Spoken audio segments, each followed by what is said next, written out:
design in our counties, Mr. Speaker, of saying you have an ethics and anti-corruption officer at every county, Mr. Speaker. Basically, what it takes is that they are quickly captured, Mr. Speaker, and they become appendages of the corrupt system in our various counties, Mr. Speaker. The same can be said nationally. And this issue, Mr. Speaker, if we are to be honest, and I wish that the country also indulges us, is that corruption is not only a problem of leaders. It's a national problem. It's a values problem that we have as a people.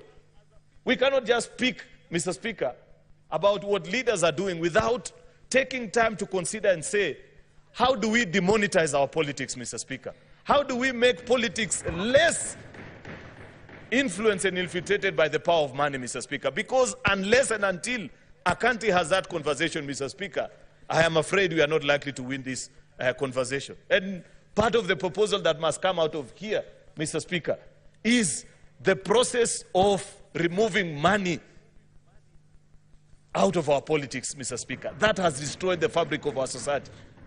And I like the fact that listening to the president the other day, he said, and this is something that, a conversation that many of us have had many times, that even this issue of Harambee is the way it's being done, Mr. Speaker, this presentation of resources, Mr. Speaker, that perhaps it's time to ban it from us as public officials, so that when I go before people, I tell them about policies that I have made to make their life better, not the 2 million shillings that I'm carrying in my car to give them to build a classroom for them, Mr. Speaker.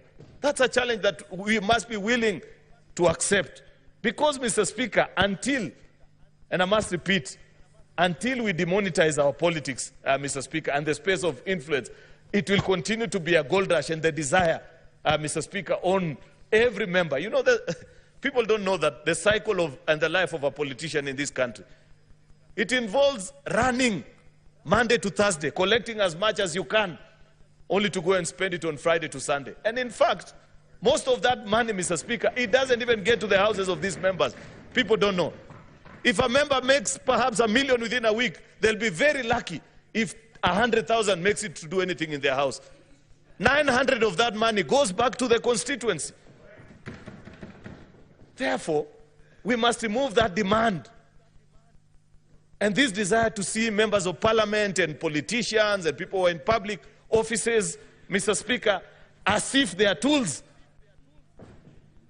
for pushing resources and money. Until we do that, but that's just the effect. What we need to address here today is a structural fight, and those that are in the justice and, Mr. Speaker, law and order society, that they must come here and we must reveal to each other and tell each other, why is it difficult? EACC must appear before us, Mr. Speaker, and they must tell us this is what we need to do, so that we know, Mr. Speaker, why is it we are now in the third cycle of county governments, Mr. Speaker? Everybody knows why people can almost kill each other to be county governors, Mr. Speaker. But we don't have a solid case, not one, before any courts of law that can point out and say, this is what we have done as an institution. So that people know this is what we are doing. We will be willing, Mr. Speaker, because this has featured prominently. We are being even challenged, Mr. Speaker, as an institution on the things that we have done and said and the laws that we have passed. We must make it difficult. It must pain people, Mr. Speaker, to break the system after we repair it. The punishment must be punitive, Mr. Speaker, so that it gets to a point where people fear. You know, people don't fear to be corrupt in this country because they know what is the worst that will happen. I will be taken to court, I will pay a bail, and I will walk scot-free. Chances are I'll enjoy that money until I die. EACC must come to us, Mr. Speaker, and tell us even this new jurisprudence that they are trying to establish, where somebody steals $1 billion, then says, I am willing to part with 300 million, and we remove the case. Unless we didn't read properly. But good leaders, I have said, this is not the time to apportion blame. If there are things that they want us to change, is it their budget?